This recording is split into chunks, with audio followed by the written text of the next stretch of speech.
জানিয়ে দেব সর্বশেষ আপডেট বাংলা সংবাদ। শুরুতেই শিরোনাম। আনার হত্যা মামলার নতুন মোড়, ফাঁস হলো আসল রহস্য। এরপর থাকছে ডক্টর ইউনূসকে তত্ত্বাবধায়ক করার জন্য 12 সিনেটরের চিঠি। সবশেষে দেখবেন বেনজিরের নতুন কুকর্ম ফাঁসিয়ে দিল হাসিনা সরকারকে। এতক্ষণ শুনছিলেন সংবাদ শিরোনাম, এখন থাকছে বিস্তারিত। গোপালগঞ্জ সদরের শাহপুর ইউনিয়নের ডুমরাসুর গ্রাম, এখানে পুলিশের সাবেক মহাপরিদর্শক গড়ে তুলেছেন সম্পদের সাম্রাজ্য। 621 বিঘা জমির ওপর তার স্ত্রী সন্তানদের নামে বানিয়েছেন savanna eco resort and natural park. পার্কের প্রকল্পের আওতায় আধা কিলোমিটার দূরত্বের মধ্যে রয়েছে একটি বিশাল গরুর খামারও। এটিও বেনজির আহমেদ ও তার পরিবারের সদস্যদের নামেই গড়া। প্রায় 15 কাঠা জমির ওপর স্থাপিত খামারে 20টিরও বেশি গরু ও 2টি দুম্বা ছিল। কিন্তু বেনজির আহমেদের সম্পদ নিয়ে দুর্নীতি দমন কমিশনের চলমান অনুসন্ধানের মধ্যেই উধাও হয়ে যায় সেই গবাদি পশুগুলো। জানা যায় এক রাতেই সব গরু সরিয়ে নেওয়া হয়েছে। গতকাল মঙ্গলবার সরেজমিন দেখা যায় ডুমরাসুর গ্রামে অবস্থিত বেনজিরের খামারে কোনো গবাদি পশু নেই। বিশাল আকার এই খামারে এখন শুনশান নীরবতা। খামারের ভেতর কিছু খড় ছাড়া আর কিছুই নেই। এছাড়া সম্পত্তিটি সোনালী ব্যাংকের কাছে দায়বদ্ধ লিখিত একটি সাইনবোর্ড সাঁটানো আছে সেখানে। খোঁজ নিয়ে জানা গেছে, দুদক অনুসন্ধান শুরুর আগে এই খামারে প্রায় 40টির মতো গরু ছিল। ডুমরাসুর গ্রামের স্থানীয় বাসিন্দাদের সঙ্গে কথা বলে জানা গেছে, গত 27 মে ঘূর্ণিঝড় রেমাল নিয়ে যখন সবাই আতঙ্কিত, সে সময় রাতের আধারে সরানো হয় সব গরু। আর এই কাজে সমন্বয় করেন খামারের দায়িত্বে থাকা বারেক মিয়া।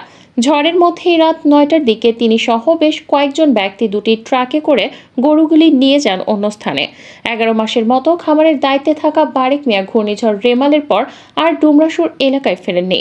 বেনজিরের খামারের কয়েকশো গজ দূরে অবস্থিত বাড়ির বাসিন্দা রণদাস মানবজমিনকে বলেন, খামারের মধ্যে যা গরু ছিল সব নিয়ে ভাগিছে, এখন দেখেন একটাও নাই। যে গরুগুলান সেলে সব গাই গরু। তিনি আরও বলেন, গরু আগে বেশি ছিল, 40টার মতো, নেয়ার আগে 20টার মতো ছিল। ঘূর্ণিঝড়ের সময় রাতের বেলা 2 ট্রাক ভরে নিয়ে গেছে। নয়নবল নামের এক নারী বলেন, এখানে তো সব সময় গরু দেখছি, 2 সপ্তাহ ধরে কিছুই নাই। ওই লোকটাকেও আর দেখি নাই, এর বেশ কিছু জানি না। নাম প্রকাশে অনিচ্ছুক এক নারী বলেন, আমি তো এখানেই থাকি, এটা বেনজির স্যারের খামার। কয়েকদিন আগেও 18টা গরু ছিল, এখন একটাও নাই। বারেক নাম করে যে বয়স্ক লোক কাজ করত সে এখানকার না, তার বাড়ি শুনছি ময়মনসিংহে, এখানে চাকরি করত। আমার কাছ থেকে ডিম কিনছিল 12টা, দাম না দিয়া চলে গেল। ডুমরাসুর এলাকার বাসিন্দা শ্যামল দত্ত নামের এক যুবক বলেন, আমরা তো ক্ষেত খামার করে খাই, যা আসার পথে দেখতাম বারেক গরুকে দেখাশোনার কাজ করছে। ওইভাবে কথা হয় নাই কখনো, শুধু জানি এই খামার বেনজির সাহেবের। পাশের যে রিসোর্ট আছে সেটা আর খামার এক প্রজেক্টের। বারেকের খোঁজ নিতে এই প্রতিবেদক যান বেনজিরের Savanna eco resort and Natural পার্কের ভেতরে। সেখানে প্রশাসন বিভাগের দায়িত্বে থাকা শাকিল বলেন, আমার কাছে বারেকের ব্যাপারে কোনো তথ্য নেই। তিনি কোথায়, কবে, কিভাবে গরু নিয়ে গেছেন সেসব কিছুই জানি না। বারেক কতদিন ধরে চাকরি করছেন এ বিষয়ে জানতে চাইলে তিনি বলেন, 1 বছরের মতো এখানে কাজ করেছেন। রিসোর্টের এক নিরাপত্তা কর্মী জানান, বারেকের বাড়ি ময়মনসিংহে, তিনি এখানে 11,000 টাকা বেতন পেতেন। এদিকে গোপালগঞ্জের সাভানা ইকো পার্ক সহ বেনজিরের সব সম্পদে ক্রোকের বিজ্ঞপ্তি জারি করেছে জেলা প্রশাসন।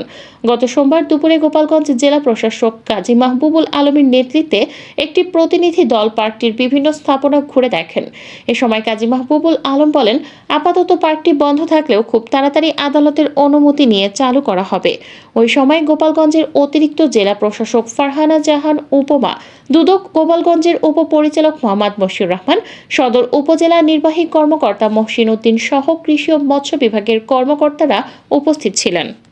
এর আগে শনিবার সকাল থেকে পার্কের নিয়ন্ত্রণ নিয়ে নেয় গোপালগঞ্জ ও মাদারীপুর জেলা প্রশাসন। এখন থেকে আদালতের নির্দেশ অনুযায়ী 2 জেলা প্রশাসকের তত্ত্বাবধানে পার্কের যাবতীয় কার্যক্রম চলবে। সাবেক আইজিপি ও র্যাব প্রধান বেনজির আহমেদের বিরুদ্ধে বিপুল পরিমাণ সম্পদ অর্জনের অভিযোগ এনে জাতীয় দৈনিকে সংবাদ প্রকাশ করা হয় গত মার্চে। এরপরই বেনজির আহমেদ, তার স্ত্রী জিশান মির্জা, মেয়ে ফারহিন রিশতা বিনতে বেনজির ও তাহসিন রাইসা বিনতে বেনজিরের জ্ঞাত আয় বহির্ভূত সম্পদের খোঁজে গত 18 এপ্রিল অনুসন্ধান শুরু করে দুদক। দুদকের আবেদনের প্রেক্ষিতে গত 23 ও 26 মে বেনজির তার স্ত্রী ও 2 কন্যার নামে থাকা অবৈধ বিশাল সম্পদ জব্দের আদেশ দেন আদালত। একই সঙ্গে তাদের ব্যাংক হিসাব ও শেয়ার অবরুদ্ধ করারও আদেশ দেওয়া হয়। এছাড়া তাদের নামে থাকা 627 বিঘা জমি ও গুলশানের 4টি ফ্ল্যাট জব্দ এবং 38টি ব্যাংক হিসাব ও বিভিন্ন কোম্পানির শেয়ার অবরুদ্ধ করার আদেশ দেন ঢাকা মহানগর সিনিয়র স্পেশাল জজ মোহাম্মদ আশামস জগলুল হোসেন। দুদক সূত্রে জানা গেছে, শুধু দেশের ভেতরেই নয়, বাইরেও অবৈধ সম্পদের পাহাড় গড়েছেন বেনজির আহমেদ। অবসরে যাওয়ার পর তিনি তুরস্কের নাগরিকত্ব নিয়েছেন কয়েক কোটি টাকায়। মালয়েশিয়া মাই সেকেন্ড হোম প্রকল্পের আওতায় করেছেন বিনিয়োগ। স্ত্রী জিশান মির্জার নামে সেকেন্ড হোম করেছেন স্পেনে। এছাড়া দুবাইয়ের পাম জুমেরা ও মেরিনা এলাকার নামে বেনামে বেনজিরের বেশ কয়েকটি অ্যাপার্টমেন্টের খোঁজ পেয়েছে দুদক। দুবাইয়ের মস্কো নামের একটি হোটেলে তিনি বিনিয়োগ করেছেন বলেও তথ্য আছে সংস্থাটির কাছে। এদিকে বেনজিরের অবৈধ সম্পদ অর্জনের সহায়তাকারী পুলিশ কর্মকর্তা, ভূমি কর্মকর্তা, রাজনীতিবিদ সহ অন্যদেরও তালিকা করছে দুদক।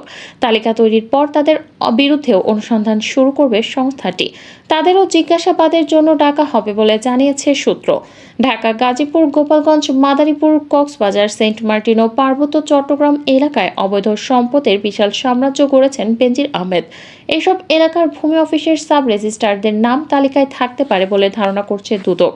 শঙ্কার সন্দেহ ছিল আগে থেকেই। তদন্ত সংশ্লিষ্ট কর্মকর্তারাও বলেছিলেন, 3 বারের এমপি, সিনিয়র রাজনৈতিক ও প্রভাবশালী ব্যবসায়ী আনারুল আজিম আনার হত্যাকাণ্ডের পেছনের হোতা শুধু তার ঘনিষ্ঠ বন্ধু আখতারুজ্জামানের নয়, এর পেছনে আরও শক্তিশালী কেউ জড়িত থাকতে পারে। আনার হত্যাকাণ্ডের ঘটনায় ঘাতক শিমুল ভূঁইয়া আদালতে স্বীকারোক্তিমূলক জবানবন্দি দেওয়ার পর কিছুটা আভাস পাওয়া যাচ্ছিল। কারণ শিমুল তদন্ত কর্মকর্তাদের এমন কিছু চাঞ্চল্যকর তথ্য দেন যা এই হত্যাকাণ্ডের মোড় অনেকটা ঘুরিয়ে দিয়েছে। আনার হত্যায় ঝিনাইদহ আওয়ামী লীগের প্রভাবশালী কয়েকজন রাজনৈতিক নেতা ফেঁসে যাচ্ছেন বলেও গুঞ্জন ছিল। এরই মধ্যে শনিবারই গ্রেপ্তার করা হয় জেলা আওয়ামী লীগের ত্রাণ ও সমাজ কল্যাণ সম্পাদক কাজী কামাল আহমেদ ওরফে বাবুকে। শিমুল ভূঁইয়া ও বাবুর দেওয়ার তথ্য মতে কয়েকদিন ধরে নজরদারিতে রাখা হয়েছিল ঝিনাইদহ জেলা আওয়ামী লীগের সাধারণ সম্পাদক সাইদুল করিম মিন্টুকে। অবশেষে গতকাল তাকে ঢাকার ধানমন্ডি এলাকা থেকে গ্রেফতার করেছে ডিবি। তদন্ত সংশ্লিষ্ট সূত্রগুলো জানায়, আনার হত্যাকাণ্ডটি অনেকটা কাট আউট পদ্ধতিতে বাস্তবায়ন করা হয়েছে। পরিকল্পনাকারীরা এক হলেও তাদের একটি অংশের সঙ্গে মিশন বাস্তবায়নকারীদের যোগাযোগ ছিল না। বিশেষ করে হত্যাকাণ্ডের ঘটনায় রাজনৈতিক ব্যক্তিদের সঙ্গে মিশন বাস্তবায়নকারীদের বিস্তর দূরত্ব ছিল। শুধুমাত্র কিলার শিমুল ভূঁইয়ার সঙ্গে 16 মে বাবুর মোবাইলে কথাবার্তা ও হোয়াটসঅ্যাপে মেসেজ চালাচালি এবং ফরিদপুরের ভাঙ্গা এক্সপ্রেসওয়েতে সাক্ষাৎ হয়, যার তথ্য প্রমাণ পেয়েছেন তদন্ত কর্মকর্তারা।